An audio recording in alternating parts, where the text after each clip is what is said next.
Hello bachon, let's read the question. The question says a vessel whose bottom has a round hole with the diameter d is equals to 0.1 mm is filled with water. The maximum height of water level h at which water does not flow out will be.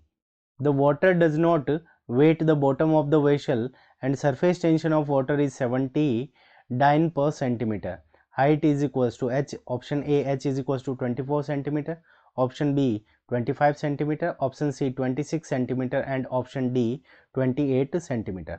So यहाँ पे हमारा एक vessel है जिसके bottom पे एक whole है और मान लेते हैं कि इसके अंदर मैक्सिमम h हाइट तक लिक्विड क्या होता है इसके अंदर हम फिल कर सकते हैं। ठीक है बच्चों। यहाँ पे क्या होगा कि इस लिक्विड के कारण कुछ प्रेशर होगा, तो इस लिक्विड का प्रेशर तो पी वाटर अगर हम लिखें तो ये हमारा किसके इक्वल हो जाएगा, रो जी एच के इक्वल हो जाएगा। ठीक है बच्चों। और यहाँ पे अगर ऊपर की तरफ से एटमॉस्फेरिक प्रेशर लग रहा है, एटमॉस्फेरिक प्रेशर हम कितना मान लेते हैं, पी नॉट मान लेते हैं।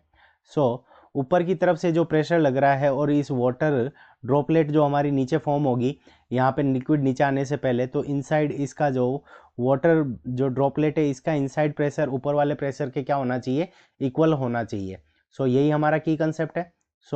की कंसेप्ट के अंदर हम क्या लगा लेंगे, की कंसेप्ट। की कंसेप्ट, अब की कंसेप्ट के अंदर हमारा जो फॉर्मूला हो जाएगा पी इनसाइड द ड्रॉपलेट, तो पी आई लिख दिया हमने इनसाइड ड्रॉपलेट का प्रेशर। ये किसके इक्वल होना चाहिए, ये इक्वल होना चाहिए P not atmospheric pressure plus P W यानी प्रेशर ऑफ वाटर, यानी एच हाइट तक, एच मैक्सिमम हाइट तक हमारा जो वाटर है। तो इनसाइड जो ड्रॉपलेट के इनसाइड जो प्रेशर होता है पी आई, वो क्या होता है, एक्सेस प्रेशर होता है एटमॉस्फेयर से। उसकी वैल्यू कितनी हो जाएगी, P nought plus 2t divided by R. ठीक है बच्चों, 2t divided by are. Are क्या हो जाएगी, यहाँ पे ये जो होल है इसकी रेडियस। आर हमारी कितनी हो जाएगी, हमें डायमीटर गिवन है, डायमीटर के अंदर 2 का डिवाइड लगा देंगे तो हमारे पास में क्या आ जाएगी, रेडियस आ जाएगी। रेडियस हमारे पास में कितनी आ जाएगी, 0.005 सेंटीमीटर। हमें मिलीमीटर में गिवन है डायमीटर, तो इसको हम सेंटीमीटर में बदलेंगे तो 0.005 सेंटीमीटर ये रेडियस हो जाएगी। यहाँ पे पी आई की वैल्यू हम पुट करेंगे। P nought plus 2t divided by small R is equals to P nought plus rho G H. ठीक है बच्चों, रो जी एच।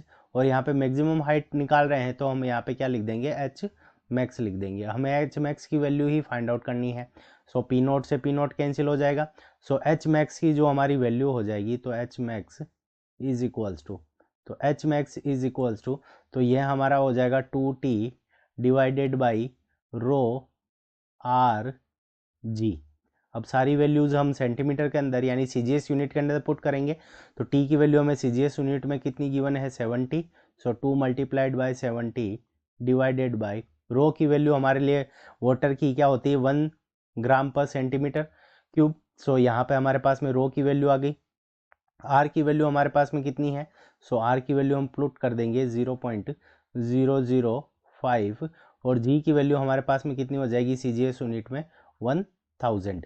अब यहाँ से 3 जीरो से ये 3 जीरो कैंसिल हो जाएंगे।